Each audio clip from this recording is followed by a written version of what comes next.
नवरात्र पर्व के अंतिम दिन नवमी के अवसर पर देवी मंदिरों और घरों में विधि विधान से नवमी पूजन और कन्याओं का पूजन हुआ। नवमी पर्व पर श्रद्धालुओं ने मां सिद्धिदात्री का पूजन कर कन्या पूजन किया और माता से सुख समृद्धि की कामना की। नवमी के पावन अवसर पर बंग समाज ने भी माता का विशेष पूजन अर्चन किया। इस दौरान दुर्गा पंडालों में विविध धार्मिक अनुष्ठान भी हुए। बंग भाषियों ने मां दुर्गा का विशेष पूजन किया और उनका आशीर्वाद प्राप्त किया। नवरात्र के पावन अवसर पर संस्कार धानी में माता के दर्शनों के लिए भक्तों का जनसैलाब उमड़ा। भक्तों ने रथ जगाकर माता रानी के दर्शन किए। देवी पंडालों में देर रात तक भक्तों की कतारें नजर आईं। नवरात्र पर्व पर मां जगत जननी की आराधना का सिलसिला अनावरत जारी है। कोई मंदिरों में पूजन पाठ कर आराधना कर रहा है तो कोई गरबा, डांडिया और अन्य धार्मिक अनुष्ठानों के साथ मां की भक्ति में लीन है। इसी कड़ी में कजरवाड़ा निवासी संतोष चौहान माता के शेर का स्वरूप धारण कर मंदिरों में जाकर माता रानी की आराधना और सेवा का कार्य कर रहे हैं। जबलपुर की मुख्य शक्तिपीठ के रूप में मां बड़ी खेरमाई मंदिर की प्रसिद्धि देश भर में है। करीब 536 वर्ष पुराने इस मंदिर को 52 शक्तिपीठों की उपशक्तिपीठ के रूप में मान्यता प्राप्त है। गोंडवाना राजाओं द्वारा इनकी पूजा कुलदेवी के रूप में की जाती थी। देश का पहला child Covid vaccination centre Jabalpur के मनमोहन नगर में बनाया गया है। स्मार्ट सिटी द्वारा तैयार किए गए इस वैक्सीनेशन सेंटर में कई खूबियां शामिल हैं। दीवारों पर आकर्षक चित्र बने हुए हैं और कई प्रकार के झूले लगाए गए हैं। माताओं के लिए आंचल कक्ष, diaper vending machine, waiting area, sitting space सहित कई सुविधाएं इसमें शामिल हैं। जिले में गांजे की तस्करी का काम बड़े पैमाने पर किया जा रहा है। गांजा तस्कर पुलिस की आंखों में धूल झोंककर चोरी छिपे गांजे की तस्करी का कार्य कर रहे हैं। गढ़ा पुलिस ने मदन महल पहाड़ी के पास 3 गांजा तस्करों को गिरफ्तार किया है। इनसे 8 किलोग्राम गांजा और 2 मोटरसाइकिलें जब्त की गई हैं।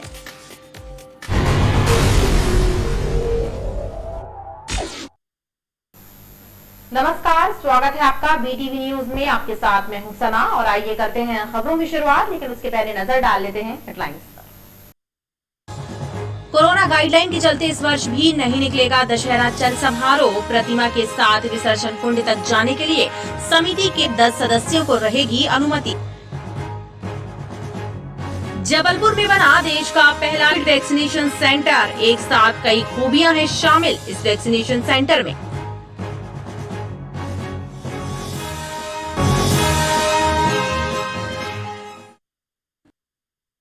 नवरात्र पर्व के अंतिम दिन नवमी के अवसर पर देवी मंदिरों और घरों में विधि विधान से नवमी पूजन और कन्याओं का पूजन हुआ। नवमी पर्व पर श्रद्धालुओं ने मां सिद्धिदात्री का पूजन करके कन्या पूजन किया और माता से सुख समृद्धि की कामना की।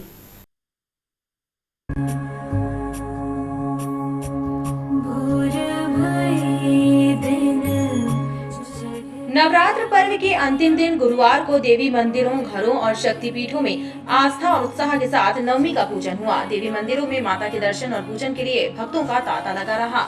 श्रद्धालुओं ने नवमी पूजन के साथ ही घरों में कन्याओं का पूजन किया और माता का आशीर्वाद लिया। नवरात्र के 9वें दिन मां सिद्धिदात्री का पूजन का विधान है।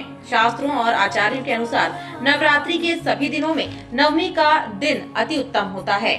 नवमी के दिन मां सिद्धिदात्री का विधि विधान से पूजन करने से मनुष्य की सभी विपत्तियां दूर होती हैं। श्रद्धालु इस दिन माता का पूजन अर्चन कर उनसे सुख समृद्धि की कामना करते हैं। नवमी पर्व पर जगह जगह कन्या पूजन और हवन का भी आयोजन किया जाता है।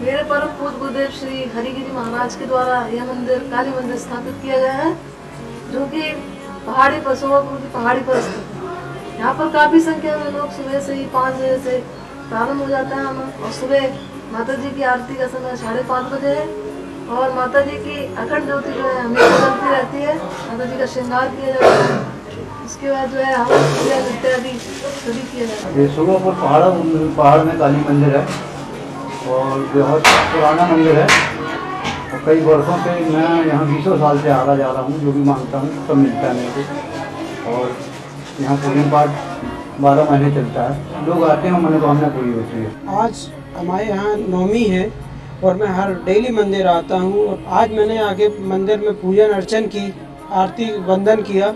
माँ से यही प्रार्थना की है कि माँ जो आर्थिक संकट हम लोगों पर पड़ा है उस संकट को समाप्त करें, अपने भक्तों की रक्षा करें माँ।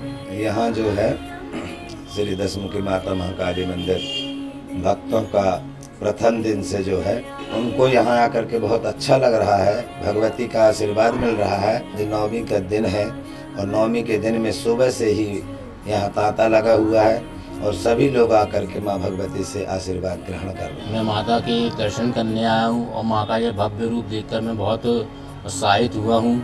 मंदिर में मैंने आज पूजन अर्चन की, मैंने माता से प्रार्थना की। मैंने कौन से मंदिर आए हैं? ये मैं दशमुखी माता महाकाली मंदिर में आया हूँ।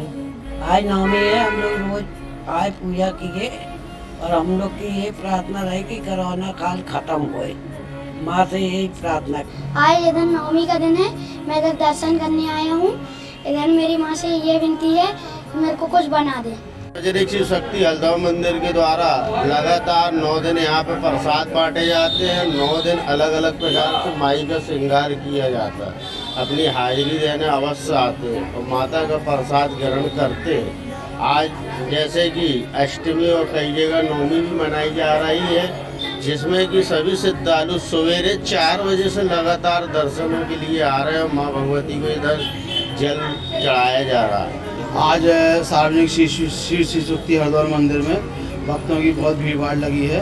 तिथि के हिसाब से आज नौवीं तिथि है और दिन के हिसाब से अष्टमी है और हमारे मंदिर में अष्टमी का विशाल रूप से भंडारा होगा, हवन पूजन होगा और 9 दिन तक 9 प्रकार के भंडारे होते हैं हमारे मंदिर में। आज हम शिव शक्ति हरिद्वार मंदिर में दर्शन करने के लिए यहाँ पे आए हुए हैं और माता रानी की मनोकामना पूरी होती थी। यहाँ अनिवार्य होता है हमारा हर साल। अभी सभी लोग मनोकामना होती है मंदिर में, हरिद्वार मंदिर में, तो सभी लोग यहाँ पहुँचते हैं। नवमी के अवसर पर देवी मंदिरों और शक्तिपीठों में श्रद्धालुओं की भारी भीड़ देखने को मिली। श्रद्धालुओं ने माता का पूजन अर्चन किया और उन्हें भोग अर्पित किए। इस दौरान मंदिरों में कन्या पूजन, हवन के साथ साथ विविध धार्मिक अनुष्ठान आयोजित हुए। नवमी के पावन अवसर पर बंग समाज ने भी माता का विशेष पूजन अर्चन किया। इस दौरान दुर्गा पंडालों में विविध धार्मिक अनुष्ठान हुए। बंग भाषियों ने मां दुर्गा का विशेष पूजन किया और उनका आशीर्वाद प्राप्त किया। बंग समाज द्वारा भी महानवमी का पर्व परंपरा, आस्था और हर्षोल्लास के साथ मनाया गया। दुर्गा पंडालों में महानवमी के इस पावन पर्व पर मां दुर्गा का विशेष पूजन और अन्य धार्मिक अनुष्ठान आयोजित हुए, जिसमें बंग भाषियों के साथ ही सभी वर्गों के लोग शामिल हुए। बंग समाज द्वारा प्रतिवर्ष नवमी पर महानवमी का विशेष पूजन और पुष्पांजलि का कार्यक्रम आयोजित होता है। बंग भाषी दुर्गा पूजा के इस पर्व को धूमधाम और हर्षोल्लास के साथ मनाते हैं। देखिए, बंग समाज जो है ऐसी मान्यता है हमारे यहाँ कि माँ दुर्गा जो है वो महिषासुर का वध करने के बाद सपरिवार अपने मायके लौटती है और जब वो लौटती है तो उसको हम लोग उत्साह के साथ मनाते हैं। इसलिए आपने देखा होगा कि इस पूजा में हमारी समाज की विशेषकर महिलाएं नए वस्त्र पहनना, आभूषण पहनना और अपने पूरे परंपरागत वेशभूषा में वो आपको पूजा पंडाल में नजर आएंगे। एक धार्मिक जो परंपरा है उसका भी निर्वहन होता है और साथ में उत्साह का भी माहौल रहता है। बलि में हमारे प्रतीकात्मक रूप से हम लोग भूरे कुमड़े की, गन्ने की और केले की बलि ये देते हैं, चूँकि शक्ति की पूजा होती है। और कुमारी पूजा का भी अपना एक महत्व है। नारी सम्मान को, नारी प्रतिष्ठा को सामने रखकर ही हम लोग दुर्गा पूजा को मनाते हैं। नवरात्र पर्व पर पूरे 9 दिन दुर्गा पंडालों में विभिन्न धार्मिक और सांस्कृतिक कार्यक्रमों का आयोजन किया जाता है। विजयदशमी पर्व पर मां को विदाई दी जाती है। जबलपुर की मुख्य शक्तिपीठ के रूप में मां बड़ी खेरमाई मंदिर की प्रसिद्धि देश भर में है। करीब 536 वर्ष पुराने इस मंदिर को 52 शक्तिपीठों के उपशक्तिपीठ के रूप में मान्यता प्राप्त है। गोंडवाना राजाओं द्वारा इनकी पूजा कुलदेवी के रूप में की जाती थी। प्राचीन काल से इन्हें खेरापति माता यानी ग्राम माता का दर्जा प्राप्त है। खेरमाई मंदिर में नवरात्रि पर्व की धूम है। माता रानी के दर्शन करने दर्शनार्थियों का तांता लगा हुआ है।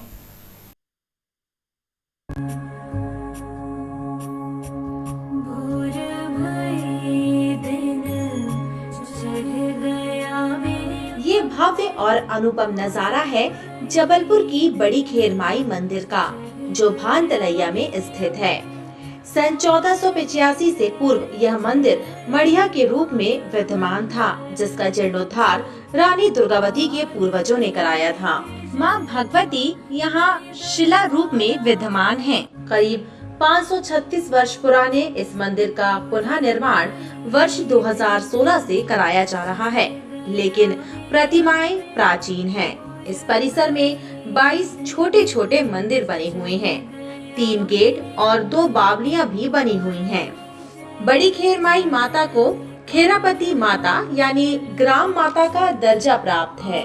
लगभग 8 साल 9 साल हो गए कंटिन्यू मंदिर में हमारा आना बना रहता है, और माँ के दरबार में जो भी इच्छा होती है वो पूरी होती है। बस आप सच्ची हृदय सच्चे मन से मंदिर में आए। और ये मंदिर जो 52 शक्ति पीठों के बाद 2 उप शक्ति पीठ हैं, उनमें से एक उप शक्ति पीठ के रूप में माँ बड़ी खेरमाई मैया को जाना जाता है।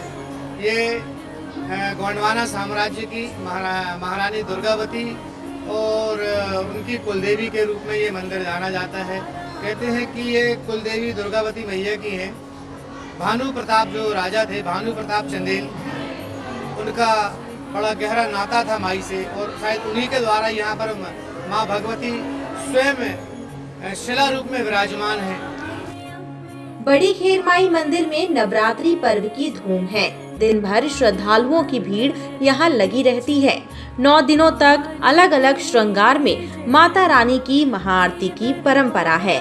खेरापति माता में जवारे रखे जाते हैं, जिनका विसर्जन होने के उपरांत ही शहर के अन्य जवारे विसर्जित किए जाते हैं। यह प्राचीन और प्रसिद्ध स्थान देश की 52 शक्तिपीठों की उप शक्ति पीठ के रूप में प्रसिद्ध है। इसलिए लोग दूर दराज से यहाँ बड़ी खेरमाई माता के दर्शन के लिए आते हैं।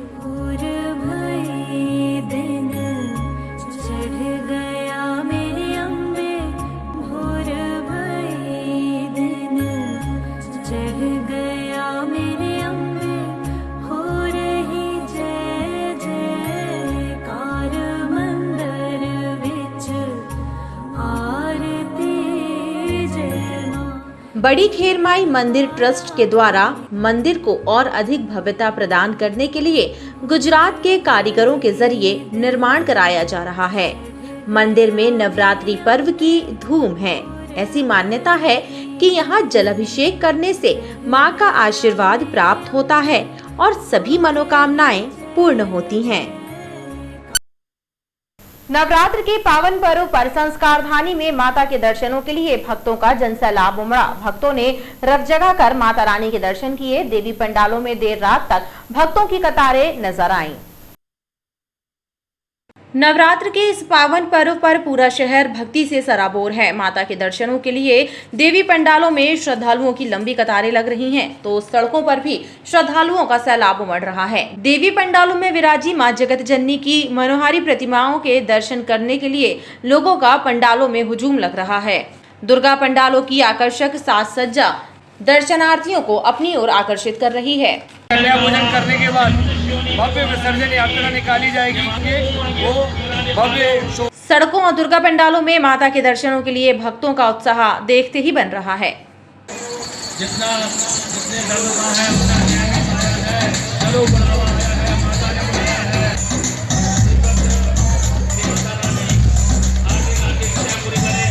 माता रानी यहाँ पर आपके परिवार को सदैव बना रखे, आपको बच्चों का खुश रखे, तंदुरुस्त रखे।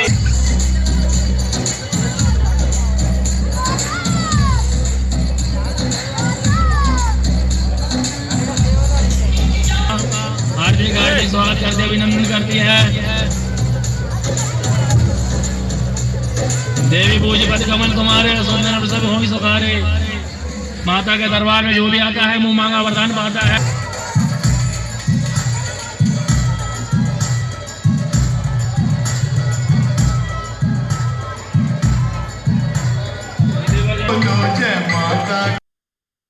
देश का पहला child Covid vaccination centre Jabalpur के मनमोहन नगर में बनाया गया है। स्मार्ट सिटी द्वारा तैयार किए गए इस वैक्सीनेशन सेंटर में कई खूबियां शामिल हैं।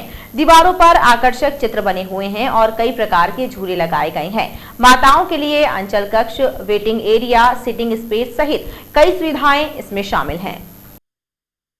वयस्कों के टीकाकरण के बाद अब सरकार की तैयारी 2 से 18 वर्ष तक के बच्चों को कोरोना वैक्सीन लगाने की है। वैक्सीन को अप्रूवल मिल चुका है और अब स्वास्थ्य विभाग को सरकार के निर्देशों का इंतजार है। जबलपुर में मनमोहन नगर में स्मार्ट सिटी द्वारा बच्चों के वैक्सीनेशन के लिए एक विशेष सेंटर तैयार किया गया है। 2 कमरे वाले इस भवन को चटक रंग की तस्वीरों से सजाया गया है। यहाँ एक कमरे में वैक्सीनेशन होगा, वहीं दूसरे कमरे में बच्चों के लिए खिलौनों के साथ प्रतिशालय बनाया गया है। संभवतः यह देश का पहला चाइल्ड कोविड वैक्सीनेशन सेंटर है। प्रदेश के मुखिया शिवराज सिंह चौहान ने सोशल मीडिया पर इस केंद्र की तस्वीरें साझा की हैं। बच्चों का ये है कि जैसे आपने देखा उनके लिए बच्चों को प्रॉपर मीटिंग मिल गया और सारी चीजें यहाँ आके वो फोटोग्राफी का छोटे बच्चे वैक्सीनेट बीच में कोई बच्चा खड़ा हो जाएगा, फोटो आएगा, फिर वहाँ अपने झूले लगे, तो वो खेल सकते हैं। आप जैसे है ना हो भयमुक्त वातावरण में वो आए यहाँ पर और खुशी खुशी आके यहाँ वैक्सीन लगाएं, तो इसके लिए हमने उनके लिए बहुत अच्छा एक सिटिंग एरिया बनाया है, जहाँ पेरेंट्स के लिए अलग और बच्चों के लिए अलग डेडिकेटेड स्पेस हमने रखा है। बच्चों के लिए प्ले एरिया आपने देखा होगा, वहाँ बहुत सारे हमने झूले इत्यादि लगाए हैं ताकि बच्चे वहाँ अपना मनोरंजन कर सकें और यदि उनको कोई वैक्सीन से भय लग रहा हो तो उससे वो मतलब भयमुक्त होके खेल खेल में ही वो यहाँ पर आएँ और वैक्सीनेशन करा के चले जाएँ। आम जनमानस को भी यह वैक्सीनेशन सेंटर काफ़ी पसंद आ रहा है।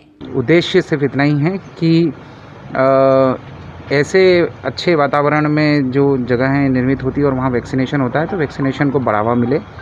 बच्चे भी और बड़े भी, बुजुर्ग भी जो भी हैं, वो वैक्सीन से जो भी घबराते हैं या इस प्रकार की कोई इनके मन में भाव हो तो वो सब चीज़ें ख़त्म हो। और साथ साथ में एक जैसे होता है एक यूज़र फ्रेंडली माहौल देने की पद्धति है, तो एक जो बेनिफिशियरी फ्रेंडली, बच्चे के चाइल्ड फ्रेंडली माहौल जो है वो निर्मित हो, ये एक प्रयास है। आगे ऐसे और भी लोकेशंस को डेवलप कराया जा सकता है जो कि स्थायी हैं, मतलब जैसे हॉस्पिटल के अंदर, जैसे ये हॉस्पिटल के अंदर है तो ये स्थायी लोकेशन है। स्थायी लोकेशन को इस प्रकार से और भी डेवलप करने का प्रयास हम लोग जो हैं वो करेंगे।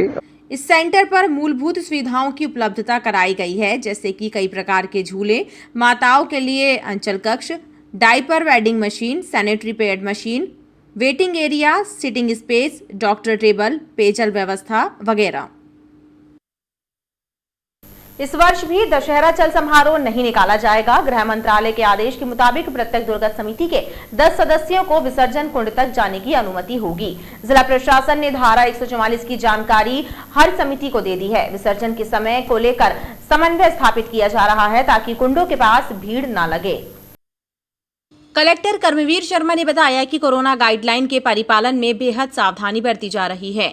जिले में धारा 144 लगाई गई है। इस दौरान जुलूस, शोभा यात्राएं प्रतिबंधित रहेंगी। विसर्जन कुंड तक जाने के लिए दुर्गा समिति के 10 सदस्यों को परमिट किया जाएगा। जो विसर्जन स्थल हैं, नर्मदा जी में कोई भी विसर्जित नहीं करेगा, उसमें एनजीटी के भी निर्णय हैं और हमने भी इस पर प्रतिबंध लगा रखा है। जो स्थानीय प्रशासन है जिन्होंने कुंड बना रखे हैं उसी कुंड में ही विसर्जन होगा। विसर्जन के लिए जो 10 लोग जो है जाकर उसको विसर्जित कर सकते हैं उसकी सीमा रख रखी है। हम लोगों ने मतलब एक जुलूस के रूप में सभी, जैसे होती है यहाँ पर ट्रेडिशनली पहले समय में हुआ करती थी कि एक मूर्ति निकलती, उसके पीछे लाइन से दूसरी मूर्ति, तीसरी मूर्ति, चौथी मूर्ति और ऐसे पूरी जो है किलोमीटर्स तक जो है वो निकलती रहती थी। उस प्रकार के जुलूस पर प्रतिबंध रहेगा। लिहाजा 2020 की तरह इस वर्ष भी दशहरा चल समारोह नहीं निकाला जाएगा। जिला प्रशासन ने जनता से भी कोरोना गाइडलाइन का पालन करने की अपील की है। नवरात्र पर्व पर मां जगत जननी की आराधना का सिलसिला अनावरत जारी है। कोई मंदिरों में पूजन पाठ कर मां की आराधना कर रहा है तो कोई गरबा, डांडिया और अन्य धार्मिक अनुष्ठानों के साथ ही मां की भक्ति में लीन है। इसी कड़ी में कजरवाड़ा निवासी संतोष चौहान माता के शेर का स्वरूप धारण कर मंदिरों में जाकर माता रानी की आराधना और सेवा का कार्य कर रहे हैं। नवरात्र के इस पावन पर्व पर मां भगवती की उपासना का क्रम लगातार जारी है। श्रद्धालु अलग अलग माध्यमों से मां की भक्ति में लीन हैं। मंदिरों और घरों में जहां मां के पूजन अर्चन का क्रम जारी है, तो वहीं अलग अलग आयोजनों में मां की सेवा भक्तों द्वारा की जा रही है। इसी कड़ी में कजरवाड़ा शिवपुरी के रहने वाले संतोष चौहान मां दुर्गा के वाहन शेर का रूप धारण कर मंदिरों में जा रहे हैं और शेर नाच के माध्यम से माता की आराधना कर मां से सभी की मनोकामना पूर्ति की प्रार्थना कर रहे हैं। उनके इस सेवा कार्य में उनका परिवार भी उन्हें सहयोग प्रदान कर रहा है।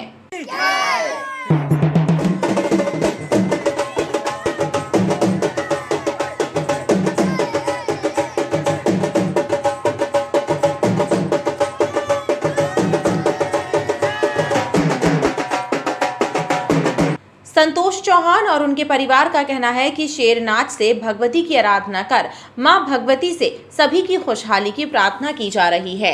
वर्षों बाद वह एक बार फिर 5 मंदिरों में इसी तरह जाकर मां की आराधना कर शेर नाच कर रहे हैं और भगवती की सेवा का कार्य कर रहे हैं।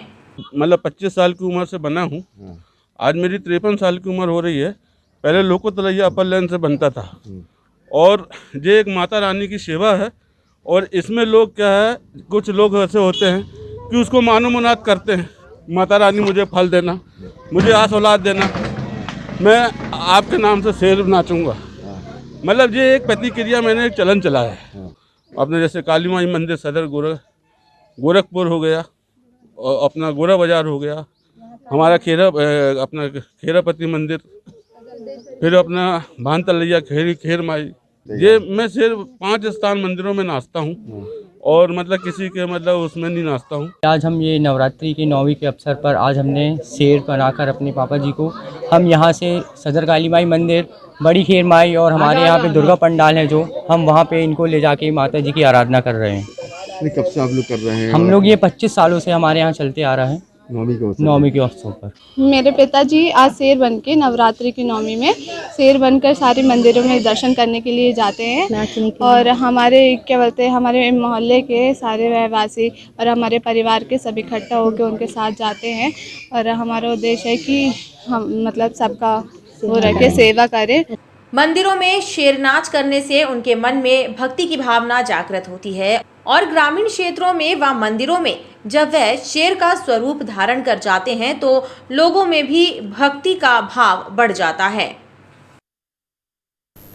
जिले में गांजे की तस्करी का काम भी बड़े पैमाने पर किया जा रहा है। गांजा तस्कर पुलिस की आंखों में धूल झोंककर चोरी छुपे गांजे की तस्करी का कार्य कर रहे हैं। गढ़ा पुलिस ने मदन महल पहाड़ी के पास से 3 गांजा तस्करों को गिरफ्तार किया है। इनसे 8 किलोग्राम गांजा और 2 मोटरसाइकिलें जब्त की गई हैं।